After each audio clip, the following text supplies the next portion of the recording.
que depois daquela recusa, né, do próprio Hugo quanto à proposta do Vissel Kobe do Japão, agora ele parece ter cedido aos desejos aí do clube japonês, e a notícia é que o Flamengo vende Hugo Souza para o Vissel Kobe do Japão.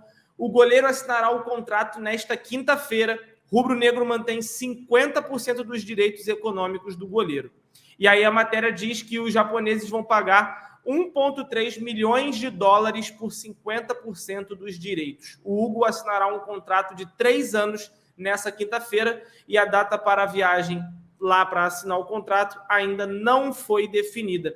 E aí eu separei uma mensagem aqui que é o que muita gente tem falado, Alan, justamente sobre isso. Convenhamos, se o Fla libera o Hugo para o Japão sem um sinal do Boca, chega a ser infantil, para não dizer irresponsável. A galera está falando isso porque, como o pré-contrato está assinado, mas em tese, enquanto não tiver a liberação do Rossi, ele só chega em julho, 1º de julho, o Flamengo disputaria a Supercopa, a Recopa e também o Mundial de Clubes apenas com o Santos, e o Matheus Cunha seria esse segundo goleiro. Você acha que o Flamengo estaria agindo de uma forma infantil, ou poderia ser até a oportunidade e a chance de perder o bonde do Hugo ir embora? Vamos lá. Eu vou ter que... Não vai ser a primeira do ano, né? Mas eu vou ter que contrapor aí, ou para felicidade e alegria da nação, discordar do amigo. Pelo seguinte, Cleitinho, eu vou perguntar a você e a sua resposta vai ser praticamente idêntica a 99% do chat. Cleitinho, você confia no Hugo debaixo das traves? Não. Então, pronto. Então, assim, tão simples quanto isso. Galera, a verdade é que o Hugo caiu em descrédito total com o torcedor rubro-negro. Então, ter o Hugo ou não ter o Hugo hoje, tanto faz. A verdade é essa. Torço e também fico feliz para que o Flamengo mantenha pelo menos 50% do passe do Hugo. Vou repetir aqui o que eu já falei a vocês. Para mim, o Hugo tem um potencial absurdo. Absurdo. Um potencial gigantesco, monstruoso. Só que tudo isso depende dele. Ele entender que ele não é absolutamente nada ainda. Que para se transformar num grande goleiro, ele precisa se dedicar, ele precisa trabalhar, ele precisa desenvolver características que hoje a gente entende que ele não tem, que ele tem como deficitárias.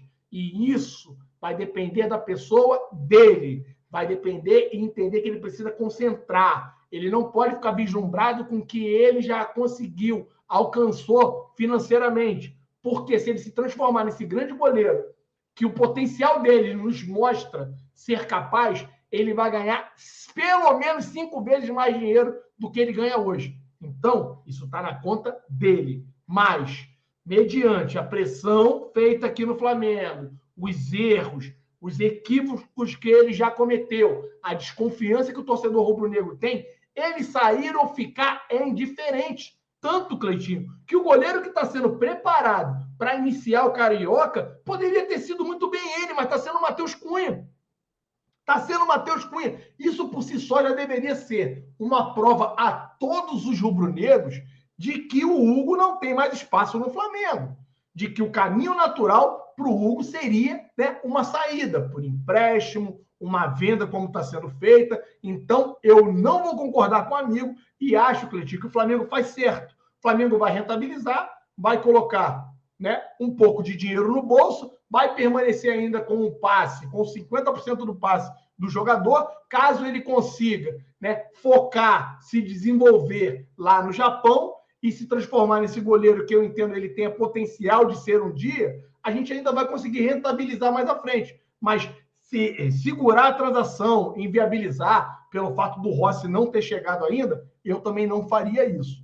Entre a desconfiança que a gente tem do Hugo e talvez a expectativa e esperança de que o Matheus Cunha possa se transformar num grande goleiro e fazer bons jogos, está muito maior hoje pelo Matheus Cunha. Então, esse jogo de amanhã vai poder nos dar uma amostra de quem era o Matheus Cunha. Qual o potencial desse Matheus Cunha para permanecer, né, como um substituto imediato do Santos né, para nesse início de temporada, até que se resolva essa seara aí com o Rossi. Então, Cleitinho, volto a falar, vou ser repetitivo, muito positivo para o Flamengo, não acho um absurdo, porque nós tínhamos que se desfazer do Hugo. A verdade é essa. Não tem mais clima para a permanência do Hugo aqui no Clube de Regata do Flamengo. O torcedor não confia no Hugo. A desconfiança é gigante. É gigante com relação ao Hugo. E isso aumenta a pressão sobre ele. E aí, você entrar pressionado já sobre, né, uma porrada de erros e equívocos que você já cometeu, faz com que talvez você venha falhar de novo e aí ser fundamental e contribuir negativamente para o Clube de Regata do Flamengo. Então, eu sou sim a favor da saída do Hugo de imediato e que a gente, infelizmente, até que o Rossi chega, a gente vá com o Matheus Cunha e que ele possa fazer bons jogos, que ele possa provar ser um bom goleiro, Cleitinho. Assim, eu confesso que nesse sentido, Alan, vamos ser bem sinceros assim, né? Eu tô 100% com você. Até porque é estranho. Assim, eu entendo. A pergunta é pertinente. É super pertinente. Ah, mas e se acontecer alguma coisa com o Santos? O Flamengo vai com o Matheus Cunha? Venhamos e convenhamos, gente. Se fosse para entrar o Hugo, tu ia ficar com o cu na mão, porra. O Matheus Cunha ainda dá o benefício da dúvida. E se o Matheus Cunha se prova ser um baita goleiro? Um goleiro com características que a gente estava procurando e tem na nossa base. A gente viu pouco do Matheus Cunha. E muita gente pediu ele no ano passado para ver um pouco mais dele. Não aconteceu. Vai ser agora. Vamos ser sinceros, Alan.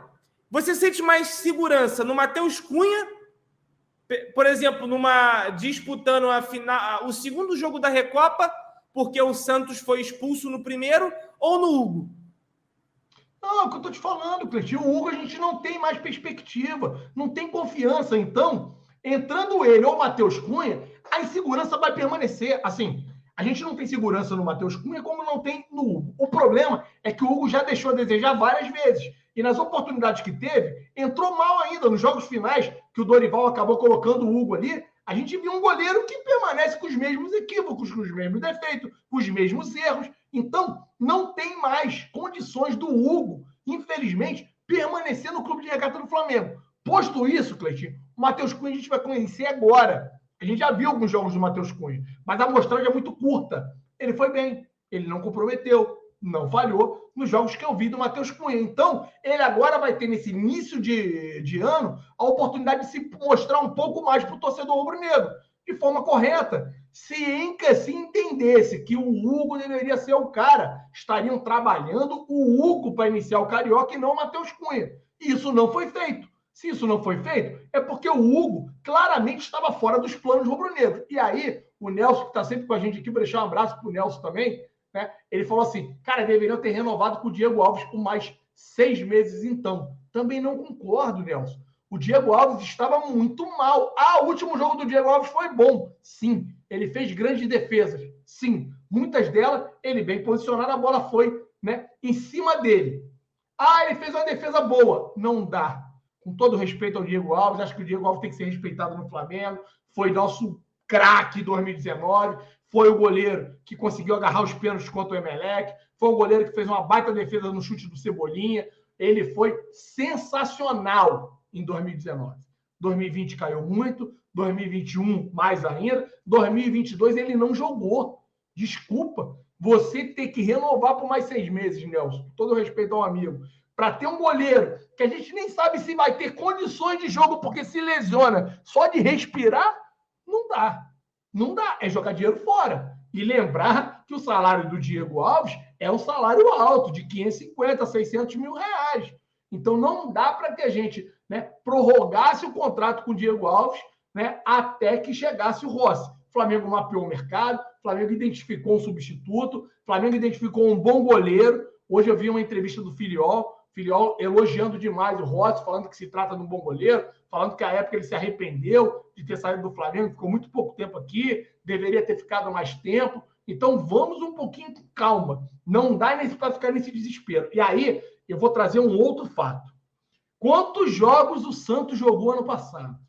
Cara, a simetria para a gente poder perder um jogador como o Santos, que é um goleiro, ela é pequena, galera. Ela é... corre-se o risco? Corre. Estou fechado com vocês. Corre-se o risco. Mas perder um jogador, um goleiro, principalmente, o risco é muito pequeno de acontecer. Acontece? Eu sei que acontece.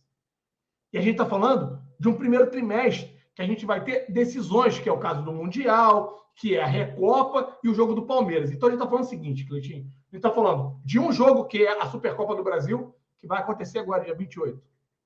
Estamos falando de 2 jogos da Recopa, que é um jogo de ida e um jogo de volta, 3 jogos. E a gente está falando do Mundial, que podem ser mais 2 jogos. A gente está falando de 5 jogos. Perder um goleiro em 5 jogos. Início de campeonato. Cara, é a gente ser bem azarado. Eu vou ser bem franco com vocês. E, cara, a gente tá muito azarado a gente perder um goleiro. Então, o que me faz acreditar que eu também correria esse risco. É muito fácil falar depois, né? É muito fácil falar depois, quando as coisas acontecem, e papapá, porque engenheiro de obra pronta tem aos milhões aí. Eu, Alan, poderia me estrepar, como já me estrepei várias vezes. Não sou o dono da razão. Mas se lá estivesse também, Cleitinho, eu correria o mesmo risco que a diretoria está correndo, né? E, infelizmente, ficar com o Santos e o Matheus Cunha para disputar o Mundial.